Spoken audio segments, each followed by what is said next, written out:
12 बज रहे थे। कोटा की हवा में अजीब सी नमी थी, जैसे किसी ने अभी अभी पूरा शहर धोकर छोड़ दिया हो, पर बारिश की एक बूंद भी नहीं गिरी थी। सड़कों पर सुनसान पसरा था। बस दूर कहीं से हॉर्न की हल्की आवाज दा बेते तो पारासी और कभी कभार भौंकते कुत्तों की गुर्राहट सुनाई देती थी। अनिकेत अपने कोचिंग से लौट रहा था। हाथ में बैग, कंधों पर दबाव, आंखों के नीचे काले गड्ढे। जेई की तैयारी ने उसे लगभग मशीन बना दिया था। हॉस्टल जाने के लिए आमतौर पर वह बड़ी रोड से जाता था, जहां रोशनी, दुकानें और देर रात तक खोले रहने वाले टी स्टॉल्स होते थे। पर आज उसका टेस्ट बहुत खराब गया था और वह खुद से, दुनिया से सबसे खफा था। उसने सोचा, आज शॉर्टकट से चलते हैं, जल्दी हॉस्टल पहुंचूंगा, सो जाऊंगा, सब कल देखेंगे। शॉर्टकट पुरानी मिल रोड। रात के 12 बज रहे थे।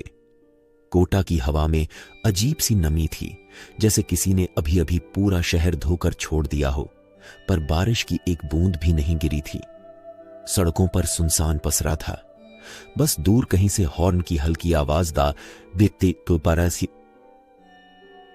और कभी कभार भौंकते कुत्तों की गुर्राहट सुनाई देती थी।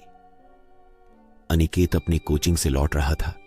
हाथ में बैग, कंधों पर दबाव, आंखों के नीचे काले गड्ढे। जेई की तैयारी ने उसे लगभग मशीन बना दिया था। हॉस्टल जाने के लिए आमतौर पर वह बड़ी रोड से जाता था, जहां रोशनी, दुकानें और देर रात तक खोले रहने वाले टी स्टॉल्स होते थे।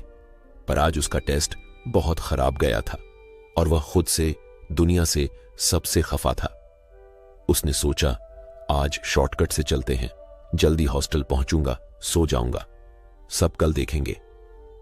शॉर्टकट पुरानी मिल रोड से होकर जाता था, जहां एक टूटी हुई मिल, कुछ जर्जर गोदाम और एक सुनसान सी कॉलोनी पड़ती थी, जो अब आधी खाली थी। कोटा में नए कोचिंग संस्थान और हॉस्टल खुलने के बाद उस तरफ का इलाका लगभग छोड़ दिया गया था। जैसे ही अनिकेत ने पुरानी मिल रोड पर कदम रखा, उसे सबसे पहले हवा में बदलाव महसूस हुआ। उस तरफ हवा जैसे भारी हो गई थी। हल्की बदबू से होकर जाता था, जहां एक टूटी हुई मिल, कुछ जर्जर गोदाम और एक सुनसान सी कॉलोनी पड़ती थी, जो अब आधी खाली थी। कोटा में नए कोचिंग संस्थान और हॉस्टल खुलने के बाद उस तरफ का इलाका लगभग छोड़ दिया गया था। जैसे ही अनिकेत ने पुरानी मिल रोड पर कदम रखा, उसे सबसे पहले हवा में बदलाव महसूस हुआ। उस तरफ हवा जैसे भारी हो गई थी। हल्की बदबू, जैसे सीलन और किसी पुराने गले हुए कपड़े की मिलीजुली गंध नाक में घुस गई। उसने एक नजर पीछे मुड़कर देखी। बड़ी रोड लाइटों से नहाई हुई बिल्कुल सामान्य लगी। आगे अंधेरा घना था। स्ट्रीट लाइटें तो लगी थीं, पर हर तीसरी चौथी बंद थीं, और जो जल रही थीं वे भी हल्की कांपती पीली रोशनी दे रही थीं। अनिकेत ने मोबाइल निकाला, स्क्रीन देखी। 12:07। उसने फोन जेब में डाला और तेज कदमों से चलने लगा। कुछ दूर जाने पर उसे बाईं तरफ पुरानी मिल दिखी। विशाल गेट जंग खाया हुआ, आधा खुला, जैसे किसी ने बहुत पहले उसे खींचकर आधा खुला छोड़ दिया हो और फिर कभी बंद न किया हो। अंदर पूरा अंधेरा था। उसके दिमाग में एक पल को ख्याल आया, अगर किसी ने मुझे यहां घसीट लिया तो? वह खुद ही अपने ख्याल पर मुस्कुरा दिया। एग्जाम का टेंशन है, ओवरथिंक मत कर अनिकेत। पर मुस्कान बहुत देर तक नहीं टिक पाई। मिल के सामने से गुजरते हुए उसे साफ साफ महसूस हुआ कि अंधेरे के भीतर कुछ हिल रहा है। उसने आंखें जोर से सिकोड़ी, ध्यान से देखने की कोशिश की। शायद कोई कुत्ता होगा या कोई गाय। खुद को समझाकर वह आगे बढ़ने ही वाला था कि उसे भीतर से हल्की सी फुसफुसाहट सुनाई दी। आ जा। आवाज इतनी धीमी थी कि वह यकीन ही नहीं कर पाया कि सच में उसने कुछ सुना है या नहीं। उसने चलते चलते अपने कानों को थोड़ा झटका और खुद से बोला, कुछ नहीं, हवा चल रही होगी। लेकिन हवा तो बिल्कुल शांत थी। उसके कदम अपने आप तेज हो गए। वह मिल से थोड़ा आगे निकल आया। अब दाईं तरफ पुरानी आधी खाली कॉलोनी शुरू हो रही थी। कुछ घरों में हल्की रोशनी थी, पर ज्यादातर खिड़कियां काली, बंद और बेजान। एक मोड़ पर पहुंचकर उसे अचानक महसूस हुआ कि पीछे से किसी ने बहुत तेजी से फुसफुसाया। रुक! उसने तुरंत पीछे मुड़कर देखा। पूरी सड़क खाली, सिर्फ दूर तक पीली स्ट्रीट लाइटों की टिमटिमाती कतार। न कोई इंसान, न कोई जानवर। उसका गला सूखने लगा। उसने फिर से मोबाइल निकाला। इस बार वह कानों में ईयरफोन लगाने वाला था कि अचानक मोबाइल हैंग हो गया। स्क्रीन अटक गई, फिर धीरे धीरे काली हो गई। उसने पावर बटन दबाया, पर कोई रिस्पॉन्स नहीं। उसने बुदबुदाकर गाली दी, अभी ही बंद होना था क्या? जैसे ही उसने फोन को वापस जेब में रखने के लिए हाथ नीचे किया, उसके दाहिने कान के बहुत करीब किसी ने फुसफुसाकर कहा, मत जा, आगे मत जा। अनिकेत के पूरे शरीर में बिजली सी दौड़ गई। उसने झटके से मुड़कर देखा। ठीक उसके नजदीक कोई नहीं था।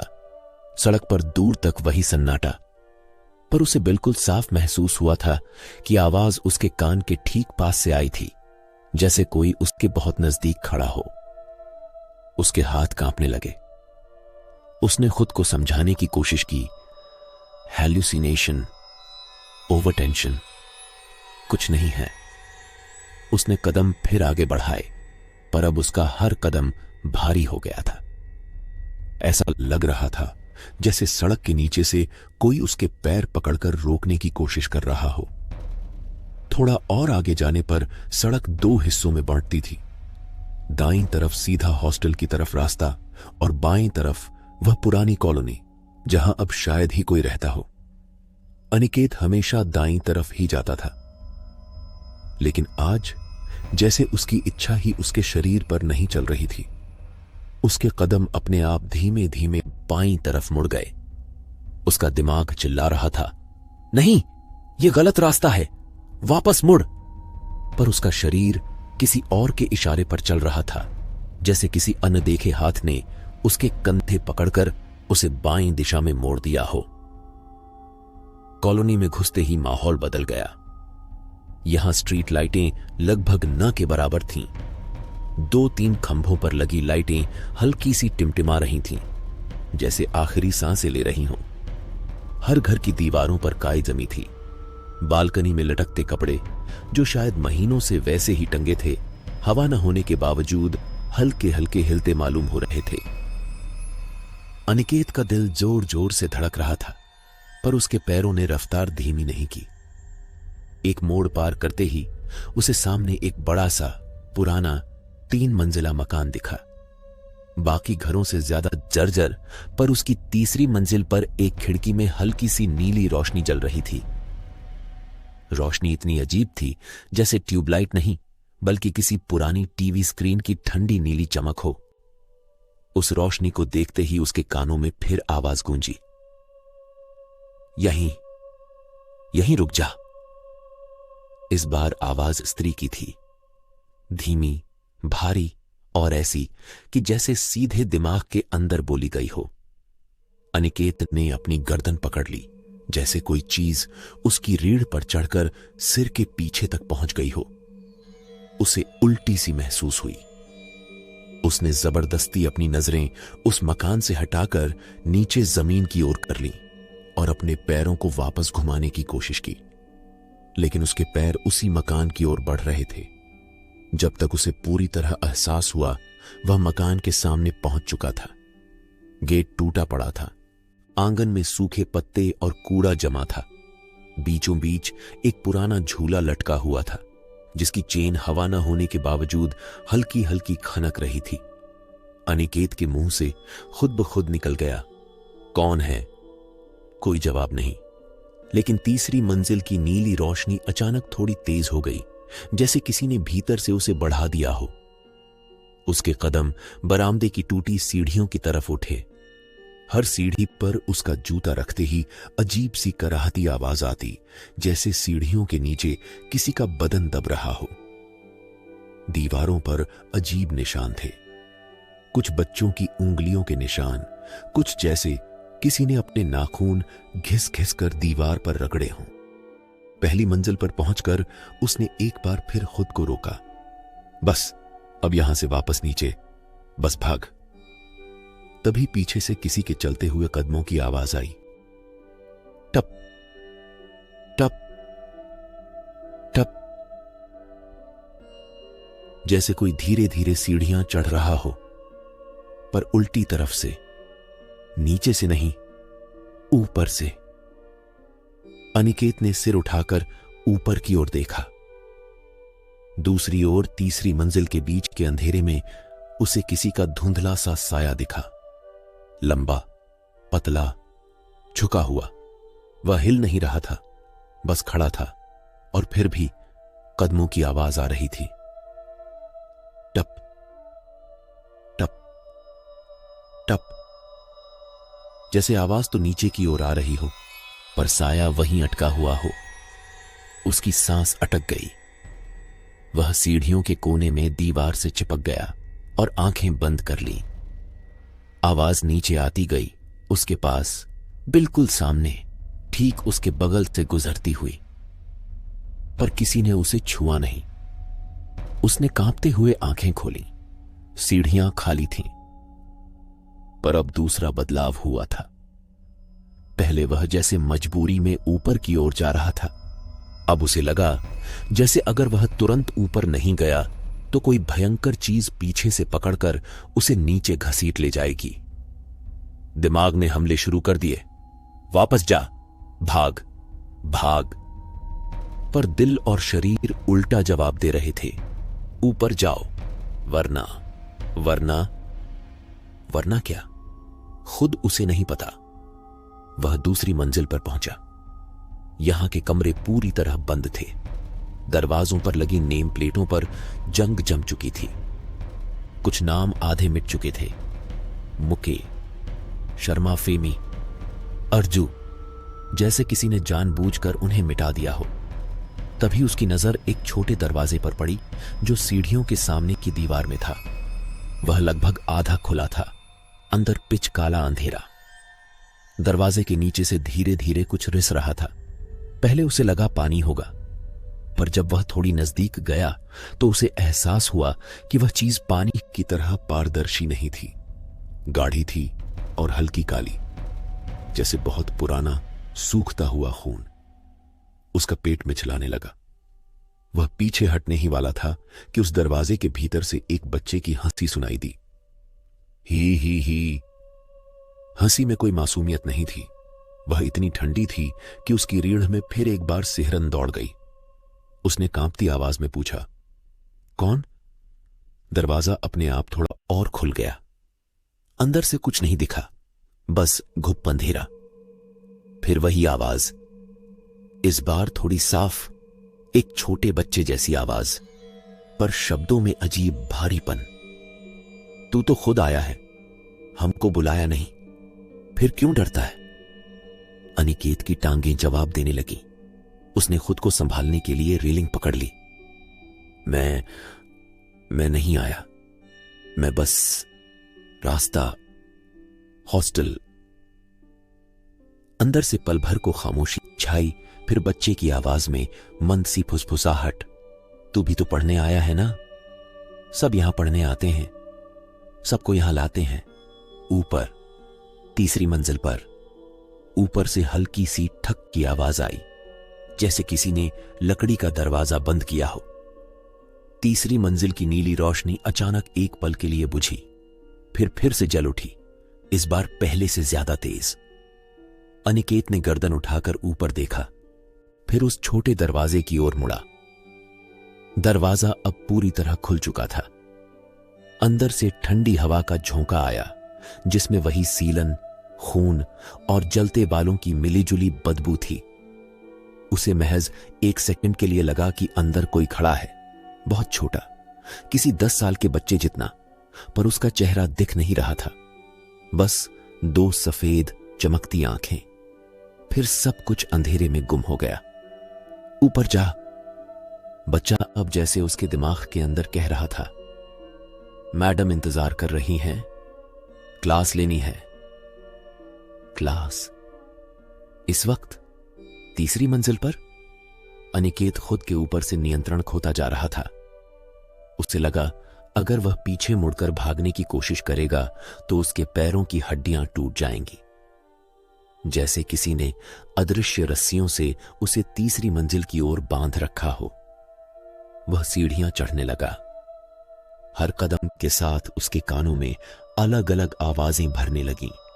किसी की सिसकी, किसी के रोने की आवाज, किसी के चीखकर नहीं कहने की सनसनाहट, और बीच बीच में वही बच्चे की ही वाली हंसी। तीसरी मंजिल पर पहुंचते ही उसे एहसास हुआ कि यहां हवा और भी भारी हो गई है। दीवारों पर अब साफ साफ खरोंचों के निशान थे, जैसे किसी ने लंबे समय तक अपने नाखूनों से दीवारें नोची हों। कुछ जगहों पर जमे खून के धब्बे थे जो गाढ़े भूरे हो चुके थे। सामने वो कमरा था जिसकी खिड़की से नीली रोशनी आ रही थी। दरवाजा आधा खुला था। अंदर से हल्की हल्की फुसफुसाहटें और कॉपी के पन्ने पलटने की आवाज आ रही थी। अनिकेत के गले से आवाज नहीं निकल रही थी, फिर भी उसके पैर दरवाजे की ओर बढ़ते रहे। जैसे ही उसने दरवाजे की चौखट पार की, आवाजें अचानक बंद हो गईं। कमरे के अंदर अजीब दृश्य था। कमरे के बीचों बीच पुरानी लकड़ी की लंबी टेबलें लगी हुई थीं, जैसे किसी क्लासरूम में होती हैं। हर बेंच पर कोई न कोई बैठा था। सब झुके हुए, सबके सामने कॉपियां खुली हुई, पर उनकी पीठों के अलावा कुछ नहीं दिख रहा था। कमरे की लाइट्स बंद थीं। केवल सामने बोर्ड की तरफ एक पुराना सीआरटी मॉनिटर रखा था, जिसमें से वही ठंडी नीली रोशनी आ रही थी। ट्यूशन रूम जैसा माहौल, पर कुछ तो बहुत गलत था। अनिकेत धीरे धीरे अंदर गया।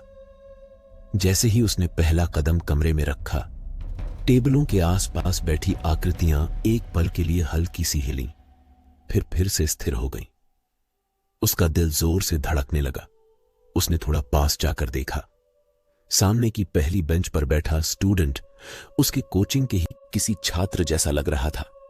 पतला शरीर, झुके कंधे, वही नील रंग की कुर्ती जो कुछ छात्र पहनते थे, पर उसका सिर पूरी तरह झुका हुआ था। बाल चेहरे पर थे, हाथ पेंसिल पकड़े कॉपी पर जमे हुए थे। सुनो, अनिकेत के मुंह से निकल गया।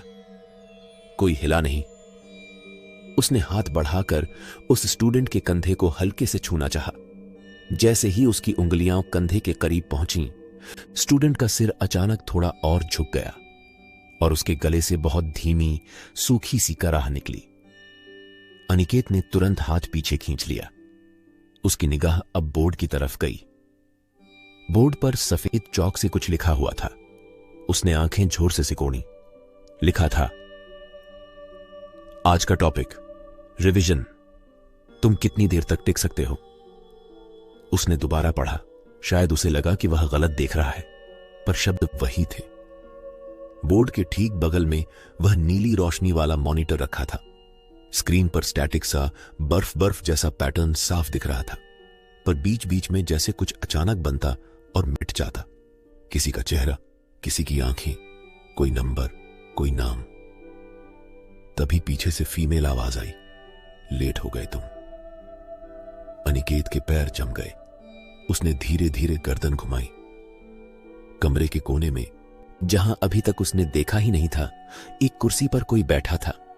सफेद सूती सलवार कमीज, कंधे तक आते बाल, नुकीला चेहरा, पर आंखें बहुत गहरी काली। होंठों पर हल्की मुस्कान, जो मुस्कान कम और चेतावनी ज्यादा लग रही थी।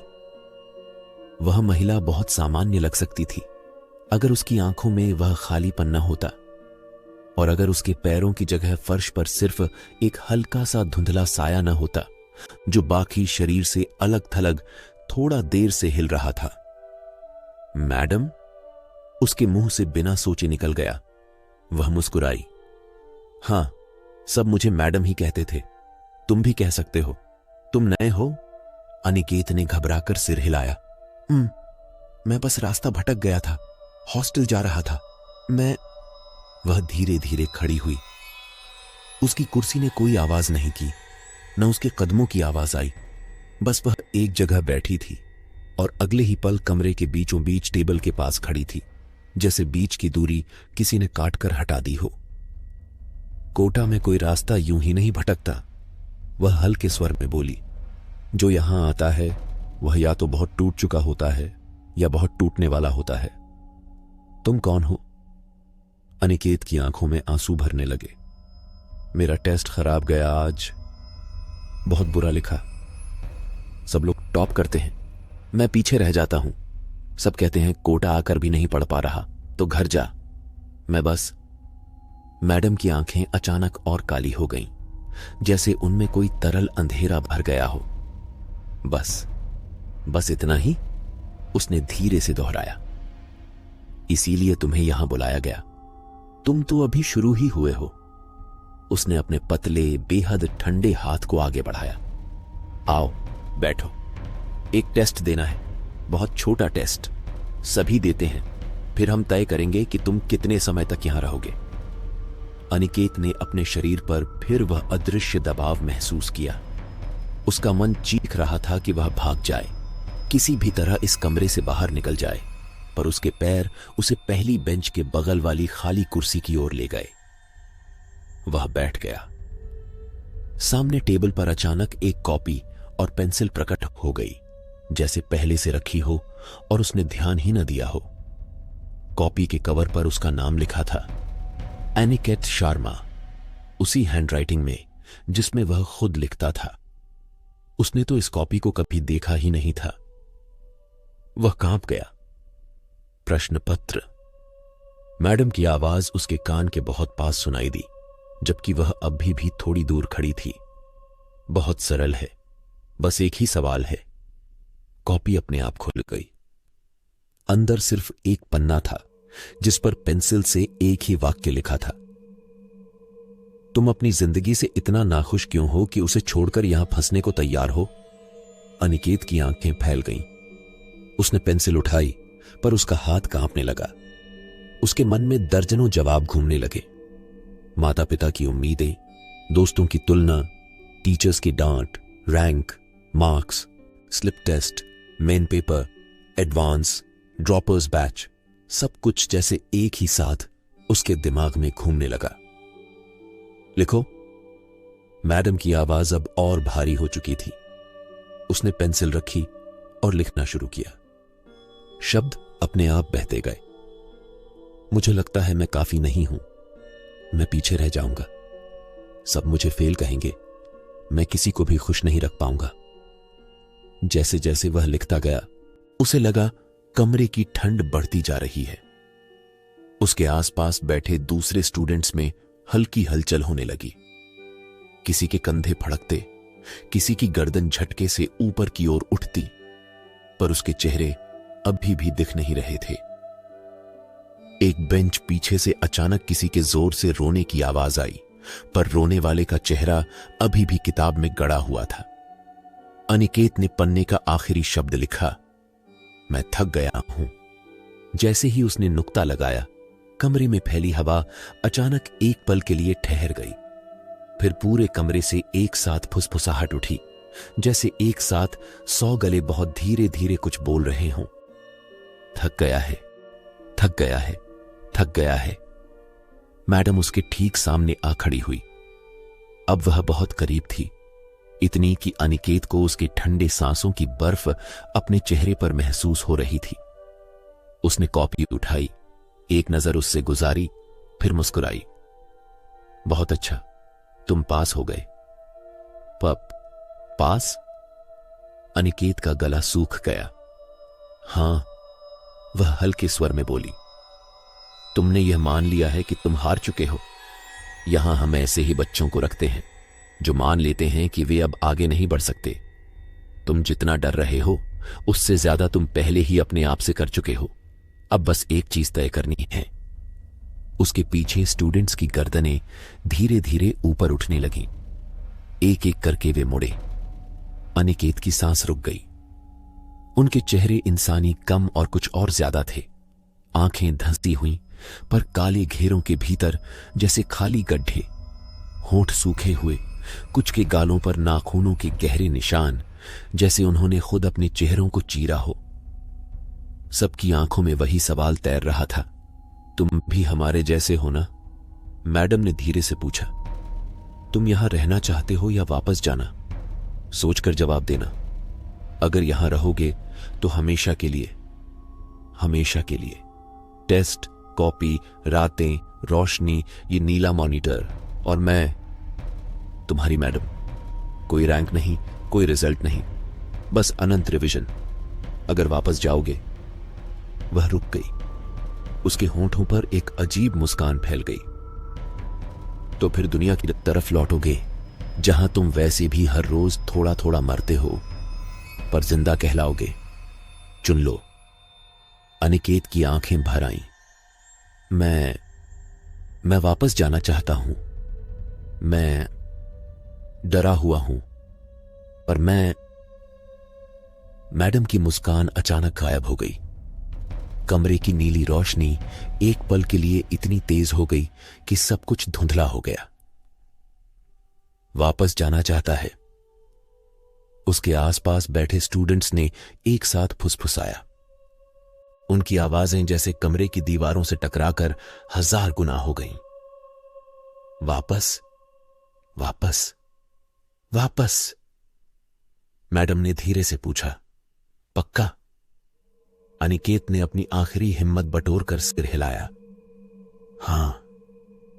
कमरे में जैसे भूचाल आ गया। मॉनिटर से निकलती नीली रोशनी अचानक काली हो गई। बोर्ड पर लिखे शब्द खुद ब खुद मिटने लगे, जैसे किसी ने स्पंज घिस दिया हो। कॉपी के पन्ने तेज हवा में उड़ने लगे, जबकि कमरे में कोई हवा नहीं थी।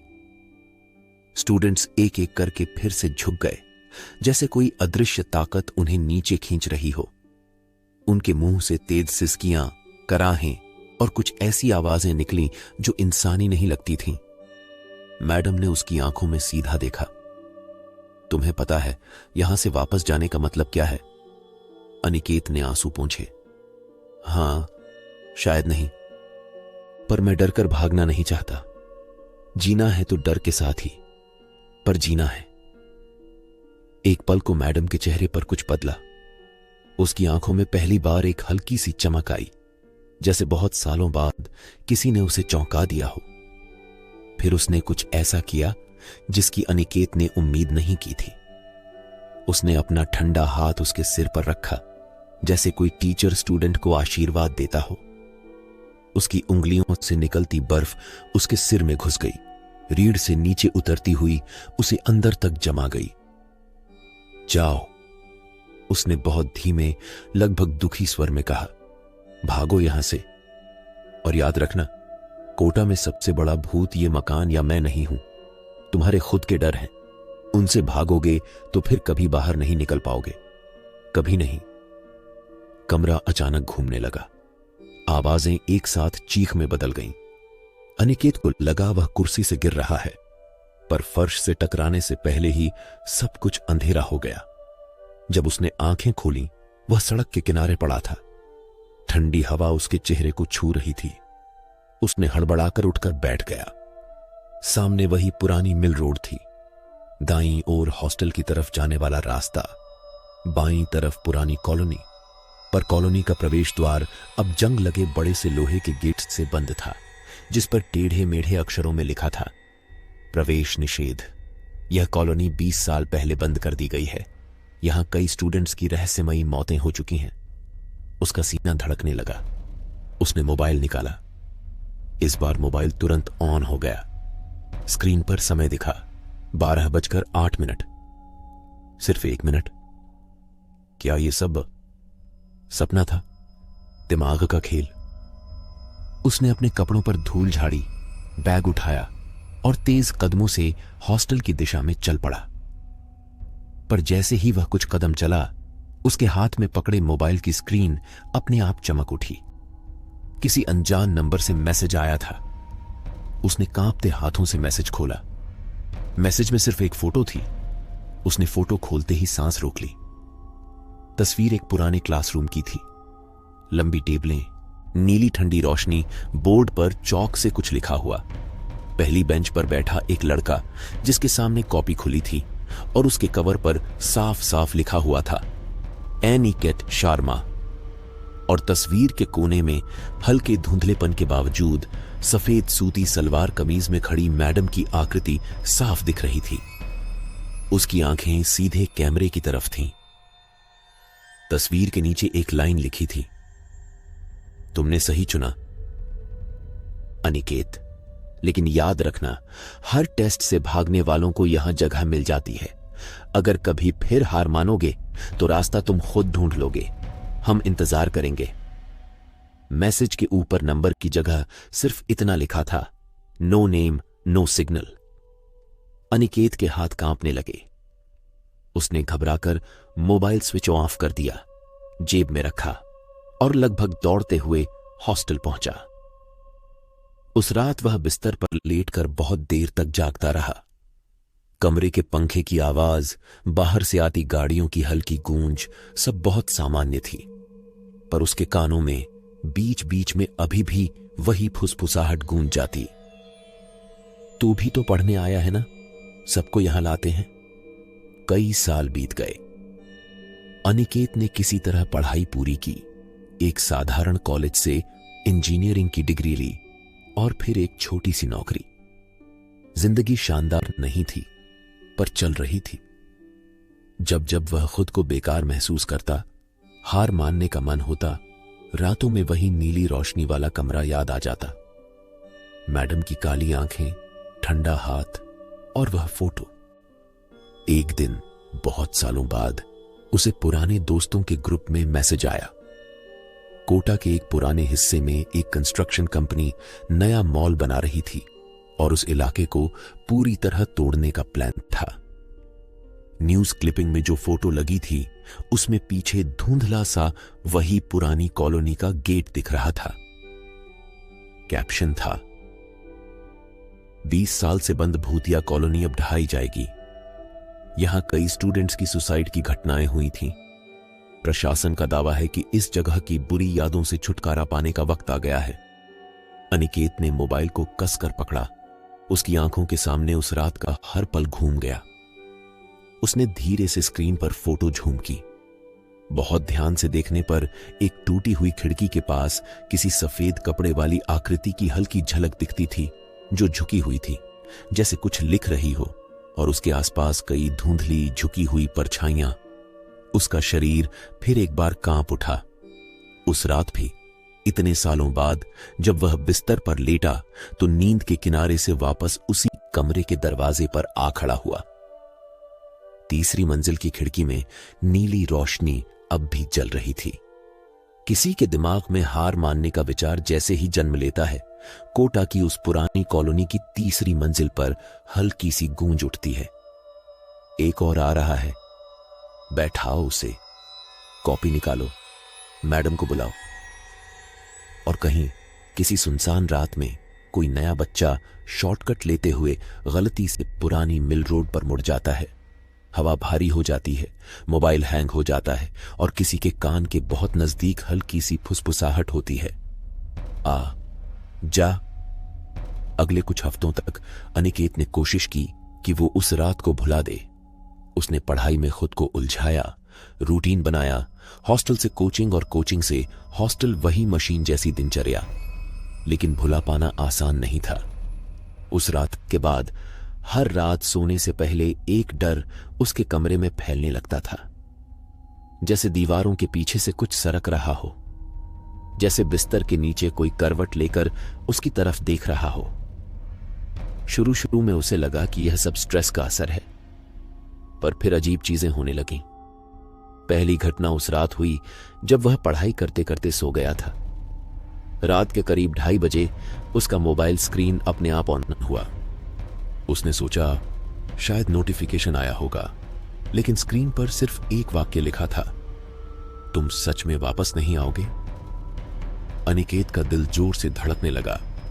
उसने मोबाइल तुरंत लॉक किया, लेकिन फोन खुद ब खुद फिर ऑन हो गया। इस बार स्क्रीन पर दिखा, मैडम नाराज होती हैं, सब वापस आते हैं। उसके हाथ कांप रहे थे। उसने फोन बंद करने की कोशिश की, पर बटन बिल्कुल काम नहीं कर रहे थे। तभी स्क्रीन में एक हल्की नीली चमक आई, वही चमक जैसी उस कमरे में थी। अब स्क्रीन के बिल्कुल बीचों बीच उस क्लासरूम का लाइव कैमरा जैसा वीडियो चल रहा था। कमरा पहले जैसा ही था, पुरानी बेंचें, झुके हुए चेहरे, पेंसिल पकड़ते हुए हाथ, हवा में सिसकियों जैसे स्वर। और फिर मैडम फ्रेम में आई, पहले धुंधली फिर साफ। उन्होंने स्क्रीन में झुककर जैसे मोबाइल के उस पार झांका और धीमे से कहा, तुम बाहर कितने दिन टिकोगे? डर हमेशा दरवाजा ढूंढ लेता है। अनिकेत ने पैनिक में फोन पर कप रख दिया, जैसे स्क्रीन को ढक देने से वो सब बंद हो जाएगा। फोन अंधेरे में छिप गया। कमरा शांत हो गया। कुछ सेकंड तक बस उसकी सांसें सुनाई देती रहीं। फिर फोन के नीचे रखे कप ने अपने आप हिलना शुरू किया, धीरे धीरे धीरे, और फिर टेबल से नीचे गिरकर टूट गया। पर फोन वहीं रखा था, जैसे किसी अदृश्य हाथ ने सिर्फ कप को धक्का दिया हो। अनिकेत सन्न रह गया। वह बिस्तर से उठकर पीछे हट गया और दीवार से टिक गया। उसकी आंखें फोन पर थीं, वह या तो बंद हो जाता या गायब हो जाता, पर वह वैसा ही पड़ा रहा। पर एक आवाज आई, बहुत धीमी, जैसे स्क्रीन से हवा निकल रही हो या कोई सांस ले रहा हो। अनिकेत। उसने तुरंत फोन उठाया और कमरे की खिड़की से बाहर फेंक दिया। फोन 3 मंजिल नीचे जमीन पर गिरा। लेकिन जो अगला पल हुआ, उसने उसकी धड़कन रोक दी। नीचे गिरा फोन टूटने की आवाज नहीं, बल्कि क्लास शुरू होने की घंटी जैसी आवाज निकाल रहा था। ट्रिंग ट्रिंग ट्रिंग। उस आवाज में कुछ था ठंडा, खाली, डरावना, जैसे मौत का अलार्म। अनिकेत कांपने लगा। वह रात भर नहीं सो पाया। अगली सुबह जब वह नीचे फोन उठाने गया, फोन पूरी तरह बंद था। स्क्रीन टूटी नहीं थी, पर उसकी मेमोरी में एक नया फोल्डर बना था। नाम था 3rd फ्लोर स्टूडेंट्स। अनिकेत ने वो फोल्डर खोलने की हिम्मत नहीं की और फोन सर्विस सेंटर जाकर फॉर्मेट करवा दिया। उसने नया नंबर लिया, नया सिम, नया फोन। कुछ दिन सब सामान्य रहा, लेकिन सामान्यता हमेशा सबसे ज्यादा खतरनाक विराम होती है, क्योंकि वह तूफान से पहले की शांति होती है। एक सुबह उसके हॉस्टल में नया लड़का शिफ्ट हुआ, दुबला, सहमा हुआ, आंखों के नीचे काले घेरे, जैसे कई दिन से सोया ना हो। नाम पूछा गया तो उसने बहुत धीमे कहा, हर्षित। अनिकेत को महसूस हुआ कि यह नाम कुछ जाना पहचाना है। रात में खाना खाते वक्त जब सब बातें कर रहे थे, हर्षित बस चुप था। अनिकेत उसके पास बैठा और मुस्कुराकर बोला, पहली बार कोटा आए हो? हर्षित ने सिर नहीं उठाया, बस थोड़ा सा हिला दिया। कौन सी कोचिंग? थोड़ी देर बाद उसकी धीमी आवाज आई, मैं दूध डेयरी रोड वाले हॉस्टल में था, वहां से आ गया। दूध डेयरी रोड? अनिकेत के दिल में जैसे बिजली दौड़ गई। वही इलाका, वही पुरानी कॉलोनी, वही 3री मंजिल। उसने घबराकर पूछा, तुम वहां गए थे? हर्षित के हाथ कांपने लगे। उसकी आंखें पहली बार ऊपर उठीं और उनमें वही गहरा खालीपन था, वही जो 3री मंजिल के बच्चों में था। उसने धीमे से कहा, वो लोग मुझे जाने नहीं दे रहे। मैडम कहती हैं मैं अभी फेल नहीं हुआ, टेस्ट अधूरा है। और फिर उसने अनिकेत की कलाई पकड़ ली, इतनी जोर से कि खून रुक जाए। उसकी आवाज बदल गई। वही आवाज, वही फुसफुसाहट। तुम वापस क्यों गए थे? मैडम तुमसे भी मिलना चाहती हैं। अनिकेत का पूरा शरीर ठंडा पड़ गया। उसके कानों में वही आवाज गूंजने लगी, जब हार मानोगे तो रास्ता खुद खुल जाएगा। उसी समय हॉस्टल के कमरे की लाइट झपकने लगी। मोबाइल पर नोटिफिकेशन आया। नया नंबर, नया मैसेज, सिर्फ एक लाइन। आज रात 12:03 क्लास फिर से शुरू होगी। मैसेज के नीचे एक फोटो, पुरानी वही सड़क, वही बिल्डिंग, पर इस बार फोटो के बीचों बीच अनिकेत खड़ा था, उस जगह जहां वह कभी गया ही नहीं था, लेकिन अब जाना ही पड़ेगा। और तस्वीर के कोने में कुछ धुंधला एक स्त्री सफेद सलवार में खड़ी मुस्कुरा रही थी, जैसे कह रही हो वेलकम बैक। उस रात समय बहुत धीरे धीरे बीत रहा था, जैसे खुद घड़ी भी डर रही हो। कमरे की घड़ी की टिक टिक पहले धीमी, फिर तेज, फिर अचानक बिल्कुल बंद हो गई। हवा में एक अजीब सर्द गंध भर गई थी। बाहर पूरा हॉस्टल सोया हुआ था, पर अनिकेत की नींद आंखों से बहुत दूर थी। वह बिस्तर पर बैठा था, फोन हाथ में, स्क्रीन काली, लेकिन उसे लगता था जैसे फोन उसे घूर रहा हो।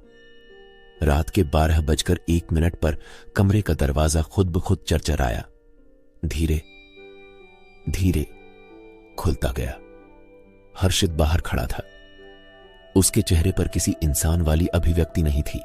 वह सिर्फ एक खाली खोल जैसा लगता था, बिना आत्मा का, बिना रोशनी के।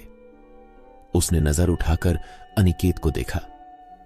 उसकी पुतलियां फैल चुकी थीं, जैसे आंखों के अंदर कभी सफेद हिस्सा था ही नहीं। वह बोला, पर वो उसकी आवाज नहीं थी। चलने का समय हो गया है, तुम देर से मत आना, मैडम इंतजार नहीं करती। अनिकेत के पैरों में ठंड की लहर दौड़ गई। वह बोलना चाहता था, कहना चाहता था कि नहीं, मैं नहीं जाऊंगा, पर होंठ खुल ही नहीं रहे थे। उसके शरीर पर जैसे किसी अदृश्य ताकत का कब्जा था। उसके हाथ खुद दीवार से टिके बैग की तरफ बढ़े, खुद मोबाइल उठाया, खुद जूते पहने। कोई दूसरा उसके अंदर बैठकर उसे चला रहा था। हर्षित धीरे धीरे चल पड़ा, अनिकेत उसके पीछे। हॉस्टल का कॉरिडोर लंबा लगने लगा था। ट्यूबलाइट झपक रही थी। हर फ्लिकर के साथ छाया लंबी होती जा रही थी। सीढ़ियों पर कदम रखते ही उसे लगा कोई पीछे पीछे आ रहा है, पर हर बार पीछे देखने पर वहां सिर्फ खाली सीढ़ियां थीं। जैसे ही दोनों बाहर निकले, कोटा की हवाओं में वो चुप्पी थी जो सिर्फ मृत जगहों में होती है। सड़क सुनसान थी, लेकिन दूर, बहुत दूर वही पुरानी कॉलोनी दिखाई दी। पर अब वह पहले जैसी वीरान नहीं लग रही थी। तीसरी मंजिल की खिड़की की नीली रोशनी तेज हो चुकी थी। अब वह पुकार नहीं रही थी, वह इंतजार कर रही थी। अनिकेत के कदम उसके काबू में नहीं थे। हर कदम के साथ सड़क की धूल ज्यादा ठंडी होती जा रही थी। जब वह उस कॉलोनी के पास पहुंचा तो उसका गला सूख गया। वह पुराना जंग लगा गेट, जिसे उसने कुछ हफ्ते पहले बंद देखा था, अब पूरी तरह खुला था। ऐसा लग रहा था जैसे कोई अभी अभी अंदर गया हो या बाहर आया हो। गेट के ऊपर एक पुरानी तख्ती हवा में झूल रही थी। उस पर फेडेड लाल अक्षरों में लिखा था, जो अंदर आए अपनी उम्मीदें बाहर छोड़ दें। हर्षित अंदर चला गया। अनिकेत ठहर गया। इस बार उसके अंदर एक छोटी सी आवाज उठी, भागो। लेकिन उसी समय हवा में वही फुसफुसाहट गूंजी, रुक मत, तुम पहले ही चुने जा चुके हो। अनिकेत के पैरों ने खुद उसे अंदर धकेल दिया। जैसे ही वह भीतर आया, सड़क पीछे पूरी तरह गायब हो गई। अब वहां सिर्फ काला घना अंधेरा था। उसने मुड़कर देखा, वापस जाने का रास्ता अब अस्तित्व में ही नहीं था। हर्षित आगे बढ़ रहा था। उसका शरीर किसी कठपुतली की तरह हिल रहा था, जैसे कोई उसे डोरियों से चला रहा हो। हर घर की खिड़कियों में हल्की हलचल हो रही थी, जैसे अंदर कोई खड़ा हो और सिर्फ पर्दे के पीछे से झांक रहा हो। अनिकेत ने देखा, कुछ खिड़कियों पर हाथों के निशान थे, छोटे हाथ, बच्चों के हाथ। कुछ जगह लाल धब्बे जो खून जैसे लग रहे थे। नीली रोशनी अब और पास थी। उन्होंने उस मकान के सामने पहुंचकर कदम रोके। दरवाजा खुला हुआ था। अंदर पूरी चुप्पी थी, पर वह चुप्पी सुन्न करने वाली थी, ऐसी जिसमें आवाजें नहीं दबती बल्कि दिमाग के अंदर उभरती हैं। अनिकेत अंदर गया।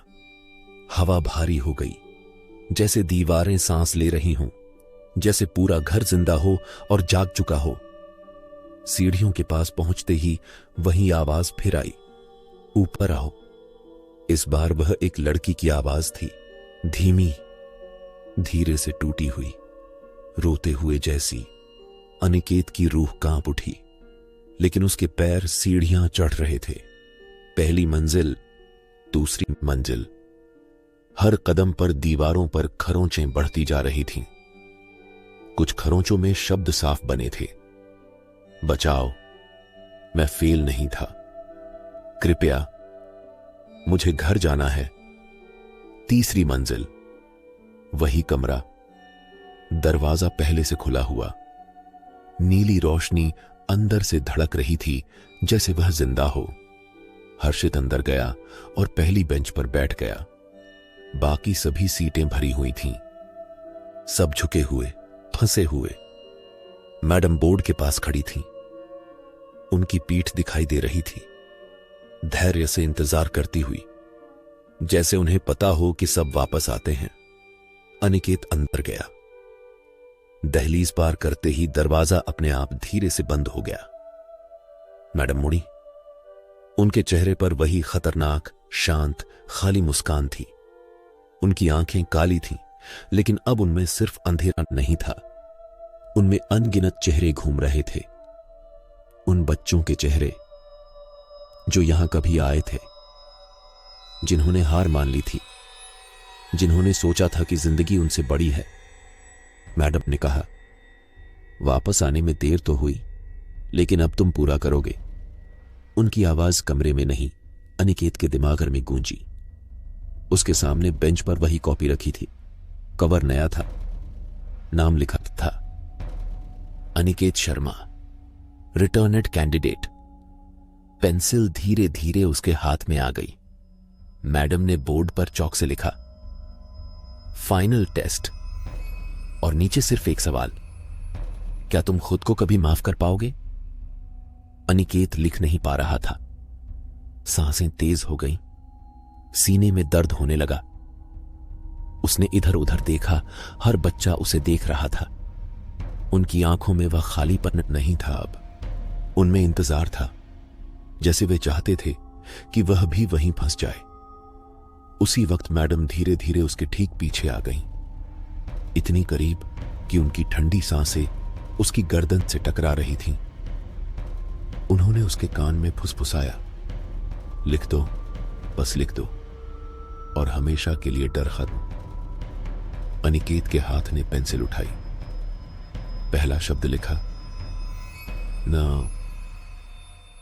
उसकी आंखों में आंसू थे, उसका हाथ कांप रहा था।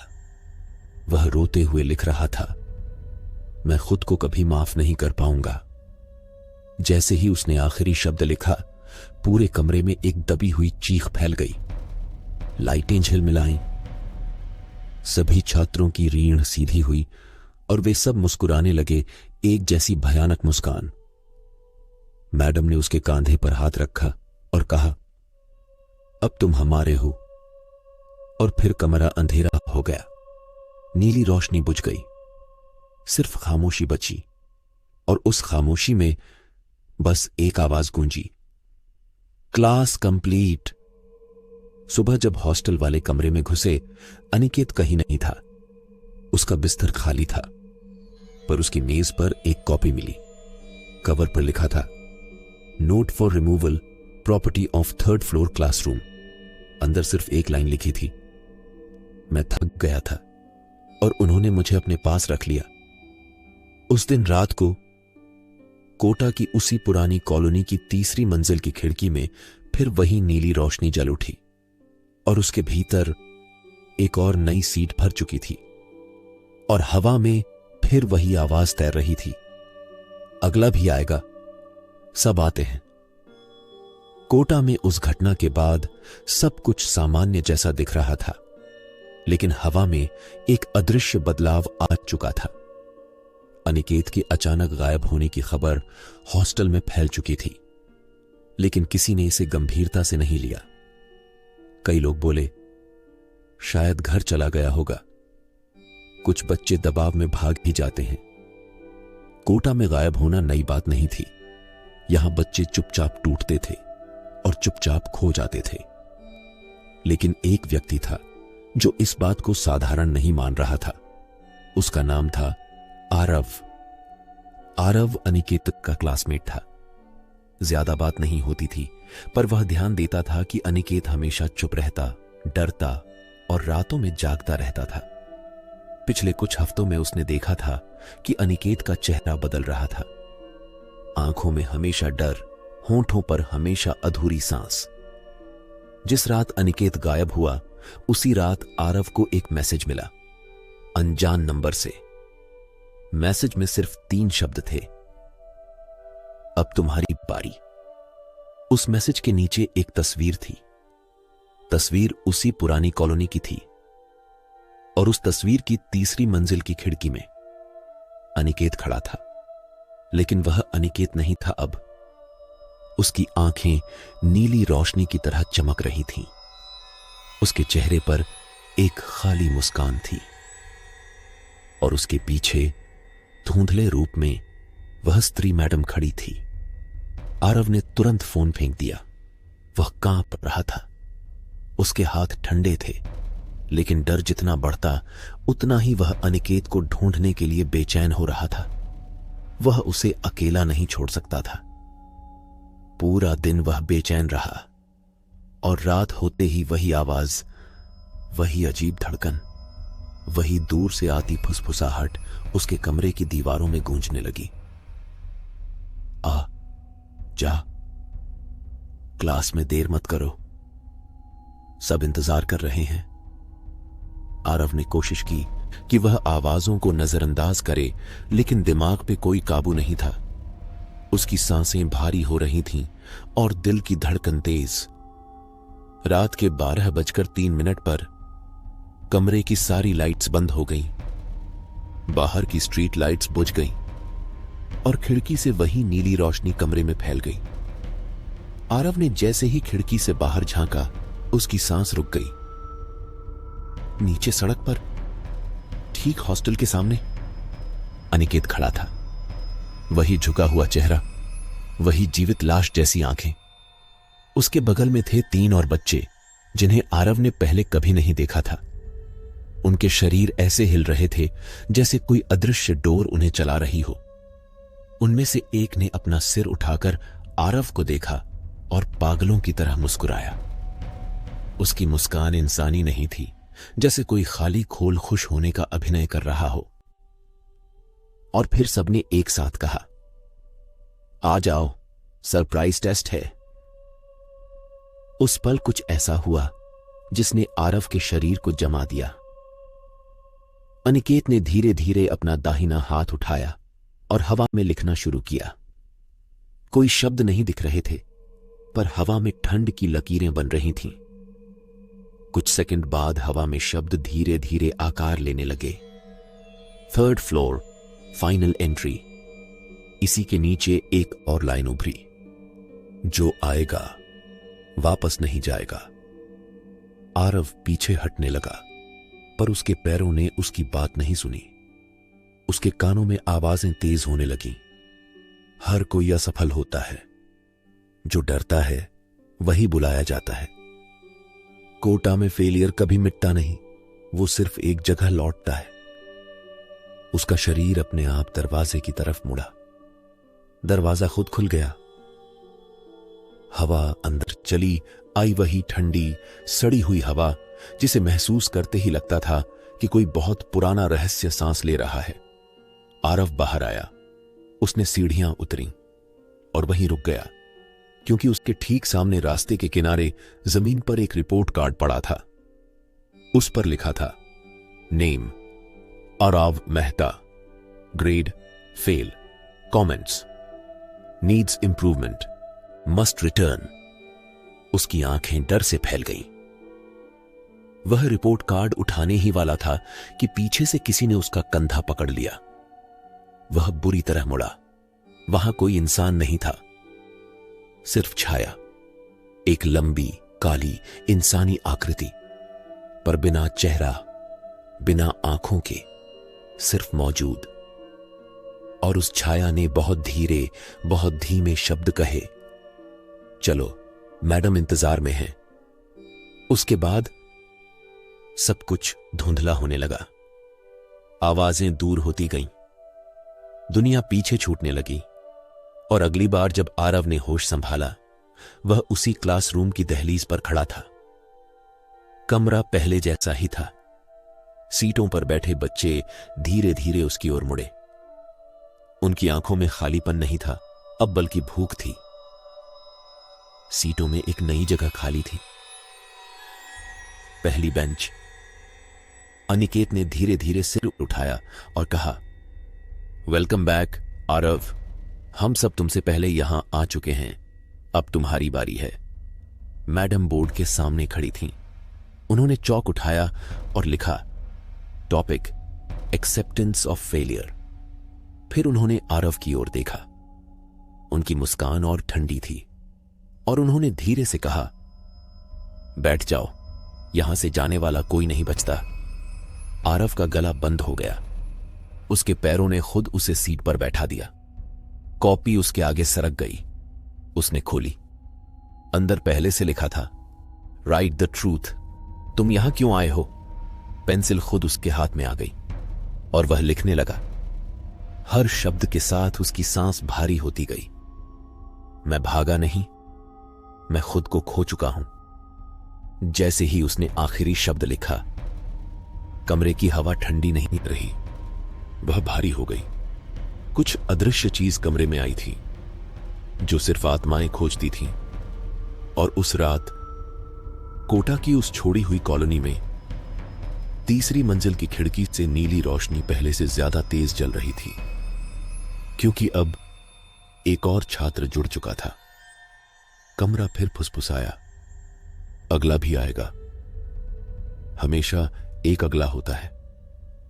उस रात जब आरव ने अंतिम शब्द लिखे, कमरे में पहले जैसी गतिविधि रुक गई। हर बच्चा फिर से स्थिर हो गया, जैसे किसी अदृश्य आदेश पर थम गया हो। सिर्फ मैडम हिली। वे आरव के करीब आईं और उसके सिर पर वही ठंडा हाथ रखा जो कभी अनिकेत के सिर पर रखा था। उन्होंने धीमे स्वर में कहा, अब तुम भी भूल जाओगे कि तुम कभी बाहर थे। पर इस बार कुछ अलग हुआ। मैडम की आवाज जैसे दीवारों में गूंजने लगी और हवा में एक अजीब कंपन फैल गया।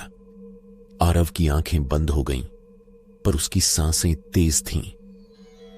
इसी बीच कमरे की पिछली तरफ बैठा एक बच्चा, जो अब तक किसी ने ध्यान से नहीं देखा था, अचानक खड़ा हो गया।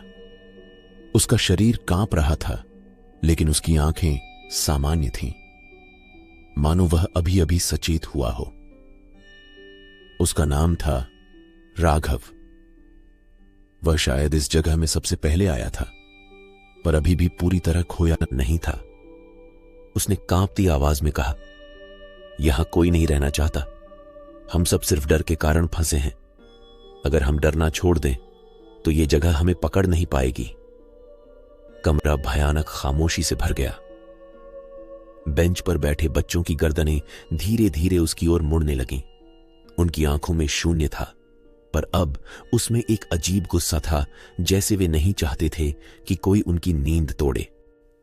मैडम ने धीरे से राघव की ओर देखा। उनकी आंखें बदल गईं। अब वे मानव नहीं थीं, काले शून्य में बदलती हुई। उन्होंने फुसफुसाया, तुमने नहीं सीखा, अभी भी नहीं। राघव एक कदम पीछे हटा, पर उसके भीतर कुछ जाग चुका था।